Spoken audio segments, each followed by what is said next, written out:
Hello, District 3 Toastmasters. My name is Marianne Bjelke, and thank you so much for inviting me to share with your conference today.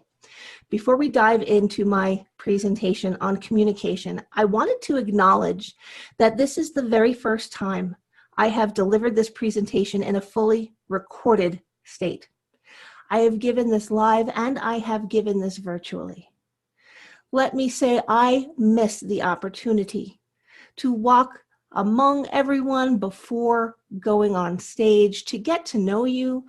And when presenting, I really miss the opportunity to see your reactions in real time. So I promise, Scout's honor, I'm not a scout.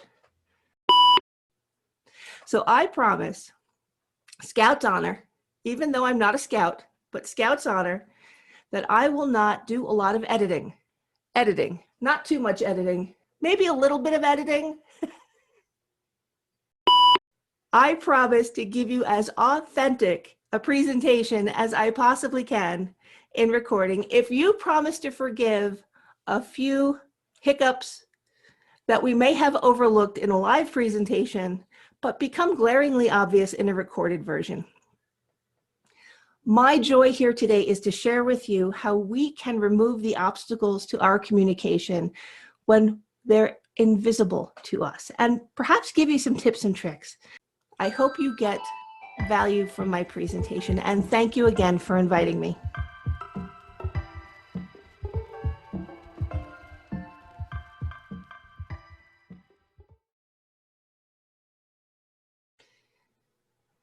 Hello, District 3 Toastmasters. Thank you for having me. I am Marianne Bjelke, your business communication strategist. And today, for the next 45 minutes, we are going to tackle obstacles in communication. If you took one look at my last name and said, "Be what now?" you are not alone. But when people ask me, "Be what?" I am going to say, be better. Let's be ready. And today, let's be better communicators. What do you say? Ladies and gentlemen, you were born to communicate. This is my son, Quinn, at the tender age of 1 year old. And before he ever spoke a word in his native language, he was just like you and I at that age, able to communicate happiness and fury, wants and desires, distaste, and love. We are creatures who communicate all the time, whether or not it is intentional. Today, we're going to talk about some of the factors in communication that may be posing obstacles for us to sticking our message with impact. We will be going over your communication style. Okay, I get it. It's a level 2 pathways program. We've all done it, I hope. If you haven't done it yet, it's a great program. I'm going to give you a little spin on it. We'll talk about generational influences, verbal and nonverbal communication, as well as your audience's learning style and how to find out what it is, whether your audience is 1, 10, 100, or more. Before I made a name for myself, albeit an unpronounceable one, my name was Paige Marie Matris. And here I am at 3 years old in my adoption picture. My foster parents, Loretta and Joe, you can see there, Joe has the fantastic 70s mustache. Oh, it's beautiful, isn't it? Loretta Lombardi, amazing woman, entered the convent at 19 years old. Now, this is back when sisters could not leave the convent unless there was a dentist appointment or a doctor's appointment. And when they did leave, they were wearing the full penguin suit, top to bottom, were in the company of another sister, and could not speak to anyone on the street. In her service to the church, she taught 5th grade math, and that is where she learned she had an even higher calling, to be a caregiver for children. So Loretta left the convent, eventually met and married my dad. Ooh, spoiler alert.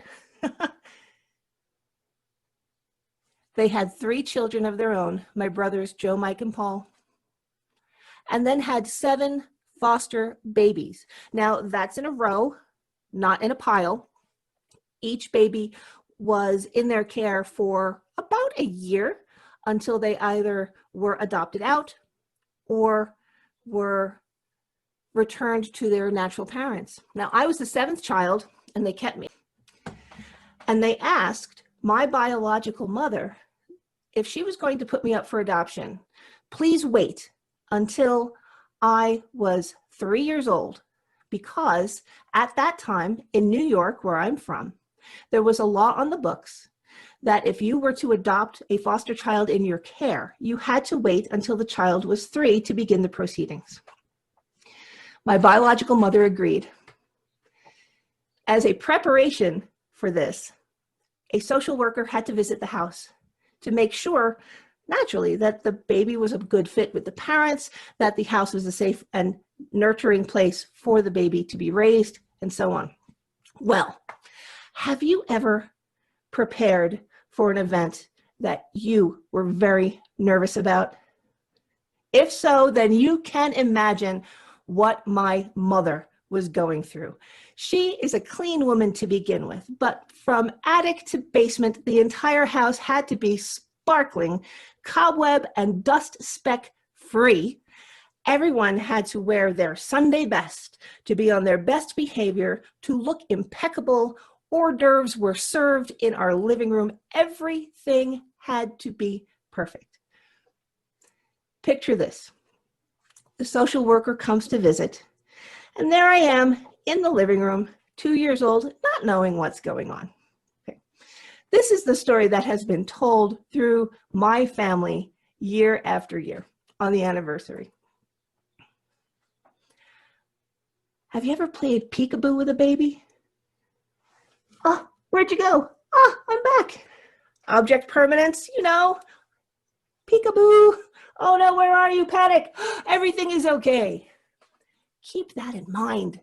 That's important in this story. The social worker comes in.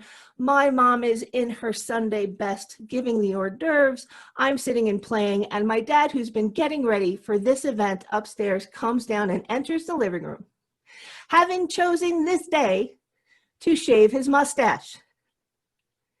I take one look at the stranger advancing toward me and shriek in terror because I don't know who he is. With the help of internet cats, I want to share with you how this went down. My dad enters the room and I react. The social worker realizes something is wrong. My dad is unsure of what is happening, but is pretty sure that he's the cause of it and doesn't know why. And my mom, who's prepared for this day for months, knows exactly what went down. Now, before you get worried, we all know the story had a happy ending. But I'm sharing this story with you because even if we think we have communicated our intent and our desire for the final outcome and our message, there is always room for misinterpretation. Mom did not feel she had to say, Joe, today is not the day to shave your mustache. However, when Joe heard, everything has to be perfect, want you to look and be your best, he thought clean shaven was meeting that objective. So keep this in mind as we talk about what influences your communication. We have a path understanding your communication style. Now, as a refresher, those styles are direct, supportive, initiating, and analytical. You've been through this exercise, but we're going to go a little deeper as a recap.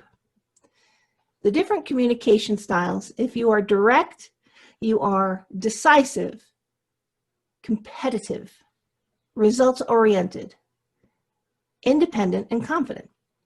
This is how you're perceived. This is how we think we are, how we come across with this communication style. Individuals who have a direct communication style tend to be seen as decisive and results-oriented. This is going to be your decision maker in a company or in an association or in a club. Supportive communication styles tend to be calm and approachable. These are our confidants. When we have something we need advice on, we will tend to seek out our supportive communication style friends and be there for others when we are supportive communicators.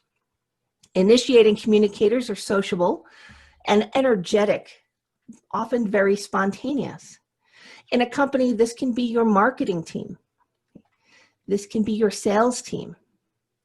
On Instagram, this is your person who starts the meme. This is your person who gets the viral post going, the person who starts the party. And analytical, in your company, these are your accountants, your computer programmers, very precise, very exact, very data-driven in their analysis. Now, there are some red flags with each communication style. Just because we know what communication style we are and we embrace that, doesn't mean everyone else embraces our default communication style with the same ease that we do. So if you're a direct communicator, you might be seen as demanding or rude and a little impatient. Get to the point. I don't want any small talk. Just tell me what I need to know and let's move on. That's the direct communication style. For the supportive, it may be seen as indecisive or resistant to change. Don't push me to make a decision because I want to support you, but I do need more information. I do need to have a big picture, and I don't want to make your decision for you. I don't want to project as a supportive communicator. I want you to arrive at that decision. The initiating may be seen as a little impulsive and attention-seeking. Okay? Hey, I want to get this party going. I want to start the energy. I want to bring up the energy in this room. Let's move. And I don't mean for all eyes to be on me, but if no one else is going to bring up the energy in this room as an initiating communication default style, then I am going to be the person who puts the spotlight on myself in an effort to help you tap into that energy. And as an analytical communicator, I may be seen as a little too cautious. I need more information.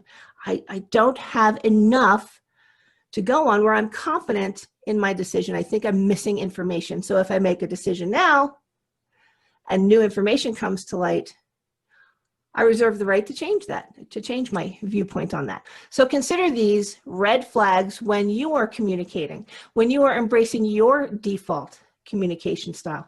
What is your default communication style? So if you're speaking to someone and you know what their communication style default is, we can refine our approach to make sure that our message hits with greater impact. When speaking to a direct communicator, you want to get to the point real quickly. You want to avoid over-explaining or repeating yourself and focus on the solution, not the problem. When you are talking to the supportive communicator, be calm. Be steady, don't be panicked. Even though they are supportive in their style, they need support when you are communicating with them.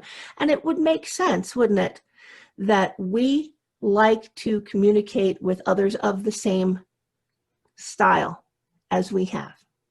So when you're speaking to the supportive communicator, match their style. Okay? Allow time to consider all the options. To match the style of the initiating communicator, share stories, socialize first.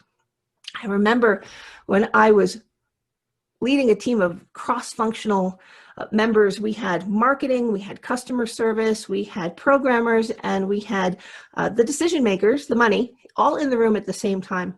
When we had the meeting, I had to invite the initiating, the marketing people 10 minutes earlier so they had a chance to get everything out of their system.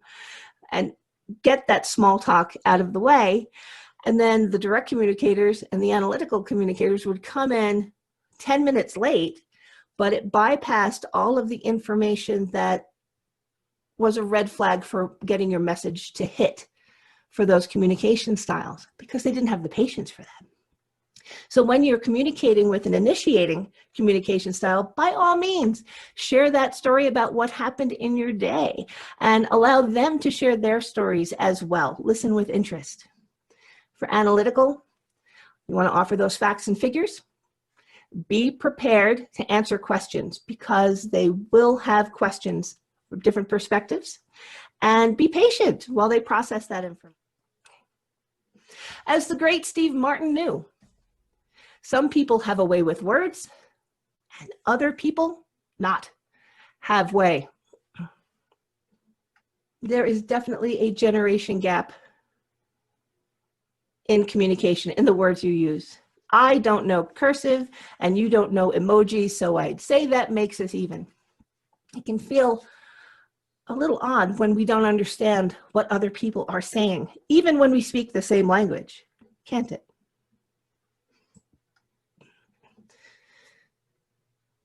It's hard because words have changed their meanings over time. For example, this is a printing press. If you are of a certain age, you may remember when these were in use.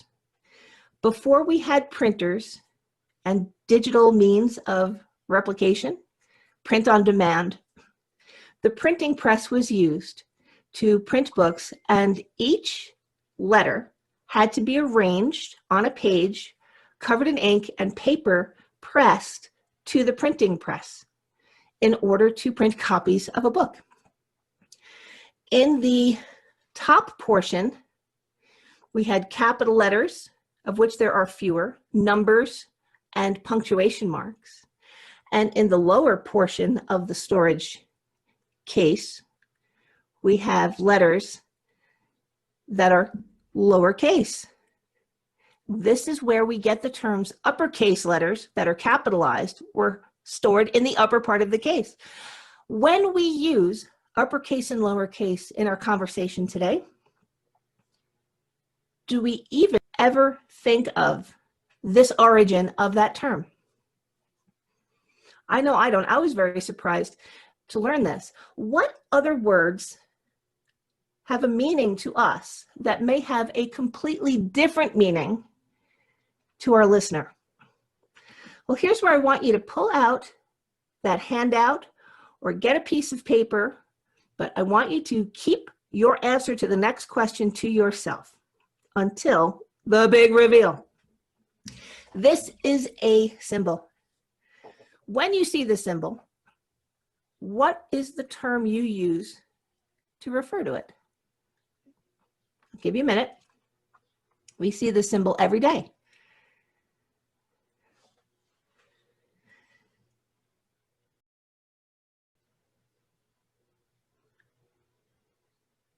Did you say that you call this symbol a number sign, as in we're number one, or a number two pencil? Did you say this is a pound sign, as in please enter your caller ID and then hit pound, or enter your account number and then hit pound? We've all been on that phone call. Is it a hashtag? On social media, hashtag is how social media posts are indexed. They allow us to search on the hashtag term to bring up any post that also includes that hashtag term. If you're a musician, you may have looked at this symbol and said, this is a sharp. When I'm reading music and I'm playing my instrument, this is how I know how to adjust certain notes throughout a piece of music. If you're a programmer or a web designer in digital media, you may have called this a hex sign. For those who don't know, every color on your computer has a 6-character alphanumeric, a mix of letters and numbers, code that tells your computer what color to display, and it's preceded by the symbol, and it's called a hex. But I want you to take heart, no matter what you chose. And I've had some people say, hey, it's tic-tac-toe. No matter what term that you use to identify this symbol, I want you to take heart in that you are wrong. You're right. But the true term for this symbol is octothorpe. Octothorpe, which makes a fantastic word of the day in your club if you are a grammarian that likes to throw down a gauntlet and really challenge your club members to struggle to use a word of a day. Octothorpe is your word. You are welcome. But octothorpe is the only term for this symbol that is not context dependent. Okay. Number sign is context dependent. Pound sign is for a call or a keypad. Hashtag is for social media. Hex is for digital medium and color coding. Sharp is for music. Okay? Even tic-tac-toe is for the game. Okay? Number has a number in front of it. This is number 1, number 2, number 3. It's ranking. Octothorpe is the only term that describes this. So you're welcome. Another term for you. If you're speaking to someone across generations and you say, oh, it's a pound sign instead of a hashtag, you have introduced obstacle to your message being received. Because if your audience, who's been on social media their entire lives, knows this as a hashtag by default, any other term that you use with them for the symbol, for example, is going to set you apart as not being fully connected with them. Be aware to have the greatest impact with your message, match the language of your audience. Side note, this is kind of why it's really difficult to give this presentation as a recording District 3, because I cannot see your reaction with this. I'm trusting that you are getting value out of this, and that the points I'm making about these words may cause you to think of some of the vocabulary you might use and take as default that your audience may not see from the same perspective. I tell my clients when we're going through their presentations and addressing perspectives, there is a teacup on the table between us. And I can tell you the handle is on the right when you can clearly see it's on the left. That's the approach to take in choosing our words and how to frame our message. What I'd like to do now is show you a 9-minute video from BuzzFeed. This video, it's a bit trendy, but let's watch this 9-minute BuzzFeed video together. Learn about the generations, and then take a dive into how to increase the impact of our message when we know our audience has been framed by the factors of a specific generation.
to keep her warm. Maybe she's too shy to comment. 21 and too hard to call it. Let's make it last forever, 'cause the night's still young. It's true, I feel the pressure every time you're gone. As long as we're together, this moment lasts forever.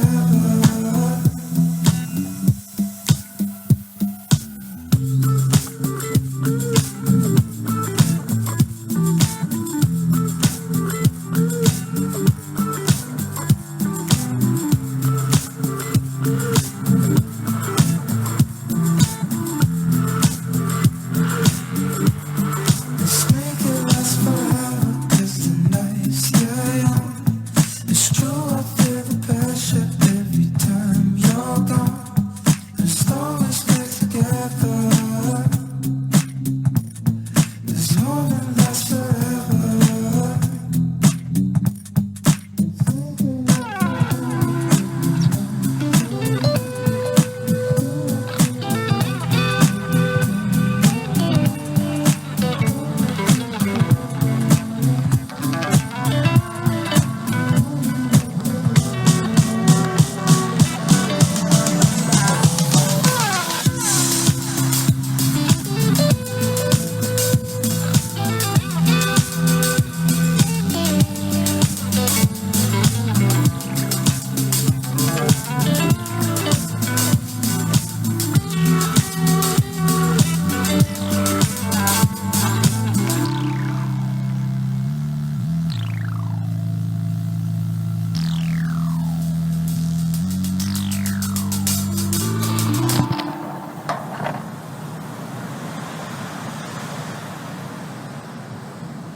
That was something else, wasn't it? The first time I saw that, I wasn't quite sure how to react. There are some depictions of generations that did make me a little uncomfortable, made me raise an eyebrow, but I could not deny that the information in this video is excellent, it's solid, and it's accurate. On your handout, you will see you have this as well if you'd like to take notes. And I also have a workbook that's available. Anyone here who wants it, please feel free. Just email me, Marianne at bewhatnow.com. To that, I don't have a newsletter. I'm not signing you up to receive a whole lot of spam email. I encourage you to email me for this book. On your handout, you'll see this breakdown of 5 generations that we had looked at for you to take notes. If I want to send my message to someone in the silent generation, my most impactful mode is face-to-face communication. Because let's face it, face-to-face communication is the most effective form of communication that there is. Because you can read someone's body language, you can gauge their reaction in real time. And again, these are broad generalizations. Of course, there are exceptions to every rule. But if you are in the silent generation, chances are you will find face-to-face communication to be the most effective form of communication. If you are part of the boomer generation, as boomers, you know that phone calls are the most effective form of communication. Of course it is. You don't have to travel anywhere to meet someone face-to-face. You can still gauge some real-time reactions in vocal tone. And when your phone call is done, you can get immediately back to the next thing on your agenda without having to worry about all that delay with travel. It's much more efficient than face-to-face.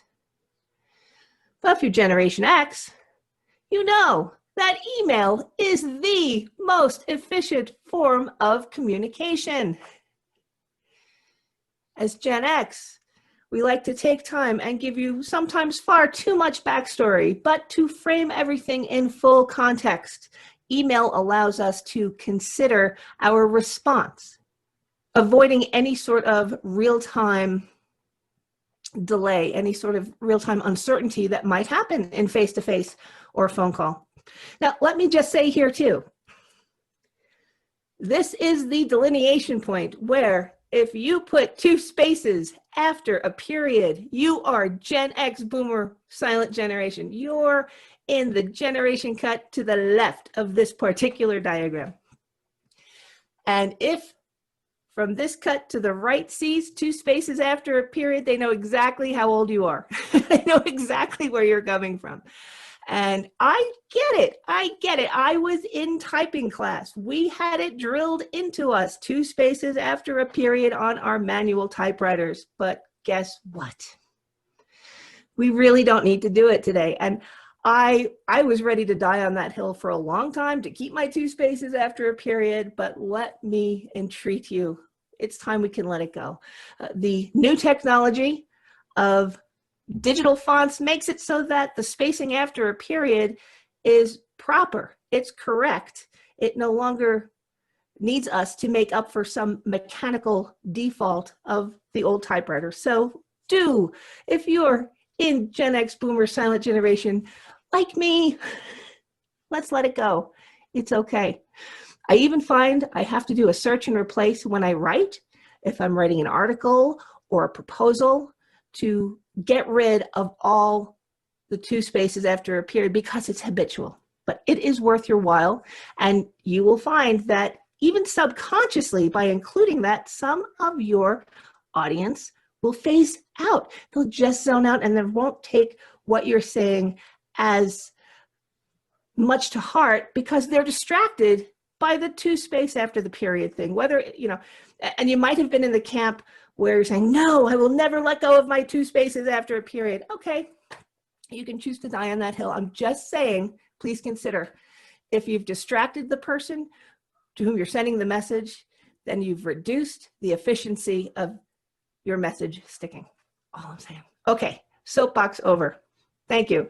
Moving on to the millennial generation. Hey, texting, we know, is the most efficient form of communication. Why? Because I don't need a wall of text, Gen Xer, to get the point of the communication.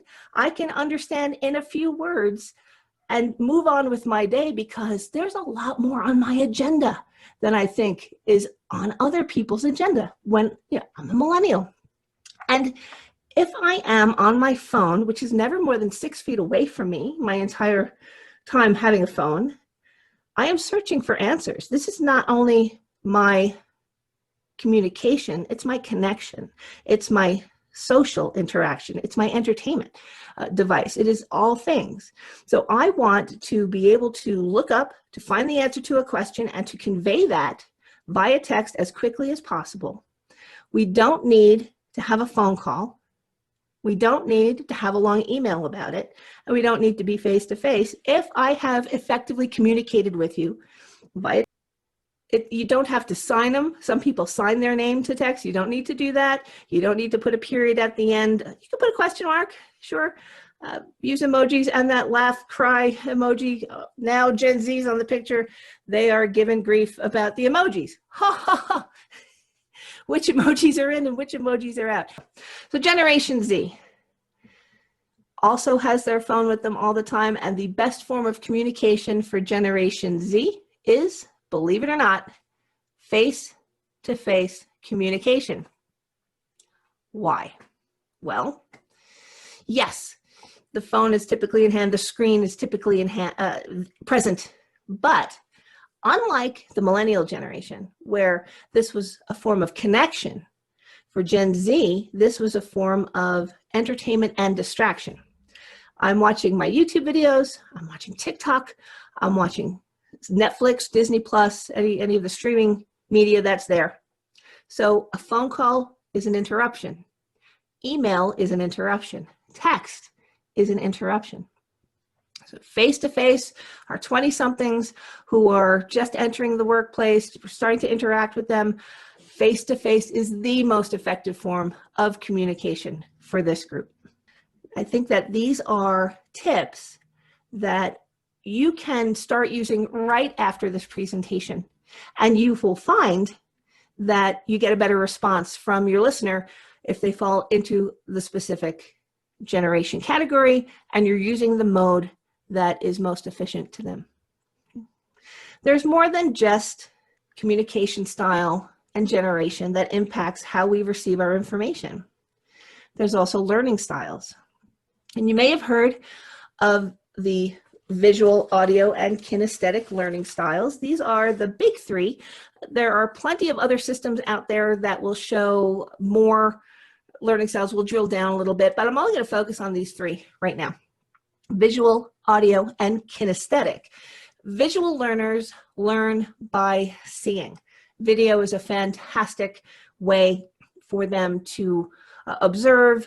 Watching someone do something. If you're in the garage with dad as a kid and you're watching him repair the car, and then you went on to repair cars yourself, that's typical visual kicking off that learning. If you had to have your hands on the wrench on the engine in order to learn, that's kinesthetic. You learn by doing. And audio, you learn by hearing, which, believe it or not, includes reading. You might think that reading would be in the visual learner category. And sure, for some it is. Again, sweeping generalizations, and there are always exceptions to these rules. Many readers, as we're reading, hear what we're reading in our own minds. And that's why it can tap into the audio learner and be as effective for the audio learner as it is for the visual learner. How can you tell if someone is visual, audio, or kinesthetic learner?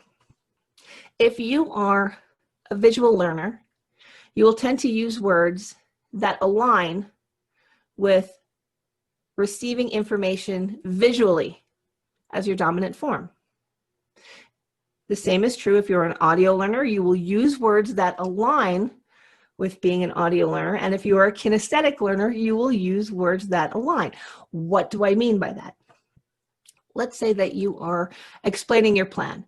We're moving the club meeting from in-person to online, and when we go back, we're going to move the meeting to hybrid for a while to see if we can make that work, and here's how we're going to do that. Your visual learner, upon hearing your plan, may respond, "Oh, I think that looks good. Your plan looks good to me. Okay? I see what you're trying to do." Those words, look and see, indicate chances are that person is a visual learner. By extension, your audio learner may respond, "Oh, that sounds like a good plan. I hear what you're saying." These words tip off that this is someone who learns dominantly by hearing. And the kinesthetic learner is trying to grasp your idea. It feels like the way to go. Okay, I get it. I get it. Listening to the words that your listener uses can be an indicator of what the dominant learning style is. And once you know their dominant learning styles, you can tailor your message to include more of those terms that align with their learning style and effectively include the mode. For my kinesthetic learners in an audience, I have a handout. You want to write, you want to take notes. For my visual learners, we have a presentation. For my audio learners, we have also some video with a music underlie that kind of shakes up the audio portion of it, and the sound of my voice, the speaking that goes along with all of this. When you are presenting, it goes without saying, you will have all types of learners, all types of communication styles, and all generations in your audience. Make sure that your presentation has some component in it that appeals to each of those styles, and you will exponentially increase your impact for every speech, every presentation, every communication. Again, whether it's communicating to 1, to 10, or to 100 or more, these same rules will apply. As I showed a picture of my son earlier in this presentation when he was the ripe old age of 1 year old. Well, today he is 12 here. And he is just the highlight of my life, the love of my life. Gen Z, he's very visual, he's very analytical. And I've had to learn how to phrase my message to talk to him in a way that makes sure we're close, that makes sure I'm not introducing anything that makes him roll his eyes. Because when my boy rolls his eyes, he does it so dramatically, you can practically hear it from down the hall. And I really, as a mom, I want to avoid those as much as possible. But the words that we use have an impact. And I want to close by saying sometimes the words that we use have an impact we will never know that we had. I was so happy when I had my own son because it was my first time having a family member who was a blood relative, right? Imagine that. Of course, grew up adopted, my family for sure, but I'd never known the bond of a blood relationship. And back when I was 21, I found and reunited with my biological mother, okay? When the Lombardis asked her to wait to put me up for adoption, the last words she said to me, as I later learned, were, "Come find me." When I was 21, I went and found her, and we caught up on a lot of missed communication. My adoptive family, who is my family, embraced her, and we look. I can't tell this without getting emotional, and I'm not going to edit this part. Do you think that baby understood "come find me"? The words that were used? I don't think so. It didn't. But the emotion behind our words is felt by our listener, whether we want it to be or not. So let me close with saying, choose your words with love and with care, and you will have a greater impact on your audience. District 3, thank you so much for having me here today. Again, my name is Marianne Bjelke. If you would like a copy of my free ebook on this, please just email me at marianne@bewhatnow.com, and I will happily send you this ebook. Just put Communication Toastmasters in the subject line, and I'll send you the ebook